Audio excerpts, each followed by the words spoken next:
السلام عليكم ورحمة الله وبركاته كسر هذا مركلي برنامجنا كجهاد الجني واتساب تريكس كي سوشيال ميديا ابلكيشنز كله استعماله برنامج كان ما أنت راح كجهاد دونا ما تشعش هاي إن أقدر أصحاب هذا واتساب كمسج فرق قرحان له هذه تاج جوابتها فضلا راعي استبس كان مري دونا حفظنا صين بالكستي علامات كستون أديك سدا معناها هو تاجنت هاي أنت برنامج كوتش نوع استعمال دونا أفر علامات أما أفر ساينبل وميت كستاو معنا قال هو تاجنت هاي kana siman yihiin mobilada iPhone-ka iyo Android-kuba isticmaalitaankooda tusaale ahaan haddaynu soo qaadano symbol-ka koowaad waxaan tagi doonaa WhatsApp-keenu tagi doonaa symbol-ka koowaad magaciisa waxaa la yiraahdaa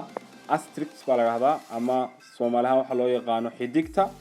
waxaana inoo qabataa waxay farta ka dhigtaa bold bay farta ka dhigtaa ama waxay farta ka dhigtaa far madow oo yar waaweyn badanaa waxa loo isticmaalaa marka la dirayo مسج حساسية أما مسج أدون سنو قفكو سفي عن واركو سؤالها سنو كلا يقرنتها وحتجي دون علامة ساينبرس كاجا تيجي كيبوركا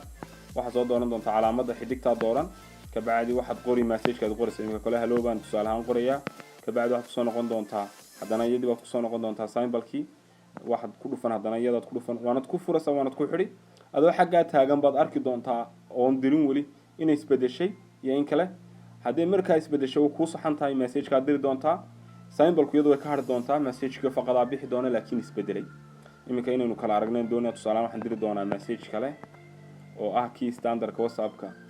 uu lahaa message font-kii standard-ka markaa waxa isaga wada arkaysa ka duwan tahay sayid sheegna waxa loo isticmaalaa message-da xasaasiga iminka labada message oo kale markaba waxa ku dhacaysa message-ka madoobe ku dhacaysa markaa message-ka qofka doonaysa inuu xoog u arko ama hore u arko ayaad u diraysaa ayaad u raacinaysaa symbol-ka taayinta san ka tagi doonaa symbol-ka labaad binu tagi symbol-ka labaad isagana waxa la yiraahdaa underscore baa la yiraahdaa af English Soomaaliyan waxa loo yaqaanaa jiitinta hoose ama xariiqinta hoose sinu ogsoonahay marka writing-ka laga hadlayo laba calaamadood baa jira jiitimaadida waa hyphen-ka iyo underscore-ka kan maanta isticmaali doonayna waan doonanaa waa underscore-ka underscore-ka symbol-iska iyagana tagi doonaa underscore-kan dooran waxaan dooran doonaa waxaan qori doonaa hello isagana qori doonaa hadana ku xiri doonaa marka isaga waxa loo isticmaalaa farta isaga wuxuu ka dhigaa italic buu ka dhigaa labadan imika shay aan ka sheekeeyba waxay bedelaan iyagu font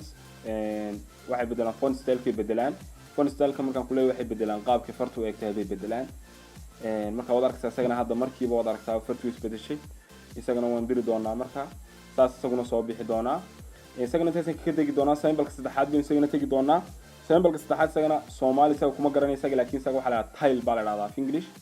isaga marka waxa loo isticmaalaa wuxuu ka dhigaa farta xariijin buu dhexda mariyaa badanaana waxa isticmaala dadka u isticmaalo WhatsApp-ka iibka u isticmaala ama alaabta ku iibiya bal tusaalaha waan ku tusi doonaa sidoo isaguna ogahay waa kan isagu symbol-ka weeyaan inuu kale hello baan qoray waan ku xiray wada aragtaa lead buu dhexmaray marka inaga micneenoo ma sameynayo message-ka la dirayo uu ka qarinayaaba oo message-ka si fiican qofku markay laakiin waxa loogu talagalay WhatsApp-ka loogu soo diray waxa jira dad u isticmaala WhatsApp-ka iib u isticmaala ama online marketing u isticmaala ama online business u isticmaala oo wax ku iibiya jira marka dadka wax ku iibiya waxa ay sameeyaan markii qofka discount u sameeyaan calaamadii discount-ka lagu yaqaanay waa marka discount la sameeyo xariijintaas la mariyaa laakiin naga Soomaalihaan waxaan isticmaalnaa kale waxaan isticmaalnaa shakhsiyaanteeda waxaan isticmaalaa kale markaan qofku u sheegayo message-kaas inuu message micna lahayn ama qofku markuu kugu xiijo waxay sheegay intaan u qoraan dhexda u mariya marka inaan wax micna lahayn yahay baan tusaayo kale marka taas oo kale aanu adeegsanaa saas ayuu kuna jecel inuu adeegsataan afraad baan tagi doonaa ama symbol-ka afraad symbol-ka afraad isagana Soomaali kuma garanayo laakiin isagana waxa la yiraahdaa graphic accent symbol baa la yiraahdaa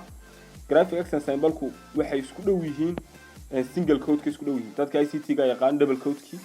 single code-ka isku dhow yihiin isagana xagana laga soo saaraa xagana ka soo saari doontaa dadka isticmaalaya Android-ku marka ku dhuftaan symbol-ki gudaha sii gali doonaan korka yar soo dhigaya laakiin iPhone-ka halkan uu soo dhigaya single code-ka ku dhufan ama wada hol gareynood xajin ka bacdi ka ugu sheega dooran doontaa marka isaga mar quraata maaha saddex goor baa la doortaa isaga saddex goor baad ku furi بعدين قرال كي بتقولي دونتا هلو كلام بتصالحان هذا نصاص لك صدح جورو كلات كحري إما كتوقع ضمن دوراني صدح جورو كلات كحري هذا مركها قلدم تنا kuma saxsanaanayo wixii oo wax kala message fartii aad doonaysay kuma soo baxayso markaba wanaad arkaysaa adoo halkaa ka teginba aad halkaa ka check garanaysaa dana tan way yar dhib badan tahay oo waan soo wadaa micnaheedana iyadu waxay ka dhib badan tahay kuwa kale waxay bedelayeen oo kaliya font style-kii bedelayeen ama qaabka fartay bedelayeen laakiin symbol-kani waxa uu bedelayaa font family-ga micnihiisu ahay wuxuu bedelayaa fartu halkay ku abtirsato fartan haddii heblaayahay farta isagu ka dhigayaa waa heblaayo kale meel kale iyadu isagu geynayaaba laakiin kani muxuu bedelayo fartii aad ogeyda garanaysa unbuu kolba nashqad kugu dhiibaya laakiin kani wuxuu bedelayaa far kale kugu dhigayaa iminka fartaa iminka helowdaas iyo taa hore whatsappku iskuma eka way kala duwan yihiin welibana afartan aan isticmaalay symbolba waxay gaar u sii yihiin iPhone-ka gaar u sii yihiin waayo maan arag applications iPhone-ka farta lagu bedelayo laakiin Android-ku wuxuu haystaa uu leeyahay applicationo badan oo farta lagu bedelayo barnaamijkan maanta waxaan ugu talagalay inaan idigu tuso qaabka farta loo bedelo haddaad jeceshihiin waa isku dari kartaa farta iminka taa boldka ah iyo taa italiga waan isku dari karnaa tusaale ahaan oo kale waxaad odhan kartaa oo kale waxaad soo qaadan doontaa calaamadda xidigta waxaad soo qaadan doontaa underscore-ki waxaad soo qaadan doontaa hello oo kale aad ku qori tusaale ahaan underscore minaan doonan baan u maleynayaa hello baad qori hello baad qori kabacdi haddana waxaad xidhi doontaa kolba soo dhow baad xidhi doontaa hellowdii baad xidhi then haddana waxaad tegi doontaa calaamadda xidigta tegi doontaa adoo halkii taagan baad arkaysaa fartii iyadoo bold ah ayay haddana italic tahay marka waa isku dhex dardari kartaa line-kana waynu sii raacin karnaa oo lagu sii dhex dari karaa barnaamijkan maanta waxaan ugu talagalay inaan idingula wadaago oo idinku tuso safarta whatsappka loo bedelo hadduu ku cajibay barnaamijkan fadlan subscribe like share youtube channelkayga taxom 1431